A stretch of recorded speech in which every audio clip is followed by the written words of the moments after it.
കയറുന്ന ടാസ്ക് ഇപ്പം നടന്നായിരുന്നു. എന്ന് വെച്ചാൽ ആ ഗോൾഡ് കോയിൻ കിട്ടിയില്ല. ഗോൾഡ് കോയിൻ കിട്ടിയവർക്ക് മാത്രം പണിപ്പുരയിൽ കയറി സാധനങ്ങൾ പർച്ചേസ് ചെയ്യാമായിരുന്നു. അപ്പോൾ അത് കഴിഞ്ഞതിന് ശേഷം ആര്യൻ പറയുന്നുണ്ട്, ഇവിടെ കോയിനുകൾ കൊടുക്കാത്തവർക്ക് കിട്ടിയ ഫുഡൊന്നും കൊടുക്കത്തില്ലെന്ന് പറഞ്ഞു. കാരണം എന്ന് വെച്ച് കഴിഞ്ഞാൽ ഇവിടെ ഷാനവാസും പിന്നെ നമ്മുടെ നൂറയും മസ്താനും ഒക്കെ കോയിൻ കൊടുക്കാതെ സെപ്പറേറ്റ് കയ്യിൽ വെച്ചിട്ട് നെലൂനിയലും ഒക്കെ കൊടുക്കുന്നത്. ആ കൊടുക്കാത്തത് കൊണ്ട് കഷ്ടിച്ച് 3 മിനിറ്റിൻ്റെ ഉള്ളിൽ അവർക്ക് കിട്ടിയ കോയിൻ അനുസരിച്ചുള്ള ഫുഡ് എടുക്കാൻ പറ്റത്തുള്ളൂ. ഒരു രൂപയുടെ കോയിൻ ആണെന്നുണ്ടെങ്കിൽ ആ ഒരു രൂപയുടെ ഇപ്പം ചിക്കൻ 500 പോയിന്റ് ആയിരിക്കും, അല്ലെങ്കിൽ മട്ടന് 500 പോയിന്റ്, 250 പോയിന്റ് ആയിരിക്കും, അങ്ങനെ അവർക്ക് കിട്ടിയിരിക്കുന്നത്.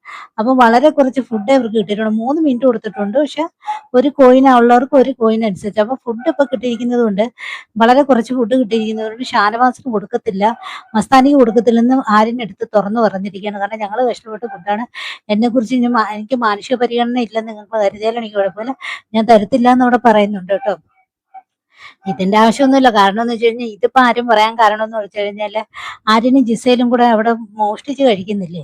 അപ്പൊ ആര്യന്റെ കയ്യിൽ 4 പോയിന്റ്, ജിസേലിന്റെ കയ്യിൽ 2 പോയിന്റ് ഉണ്ട്. അപ്പൊ 6 പോയിന്റുള്ള ഭക്ഷണ വസ്തുക്കൾ ഞാൻ ആർക്കും തരത്തില്ലെന്ന് ആര്യം പറയുന്നത്. കാരണം ജിസേലിന്റെ ആര്യന്റെ ഭക്ഷണ വസ്തുക്കൾ ആർക്കും കൊടുക്കത്തില്ലെന്ന് പുള്ളിക്കാരൻ പറയുന്നത്.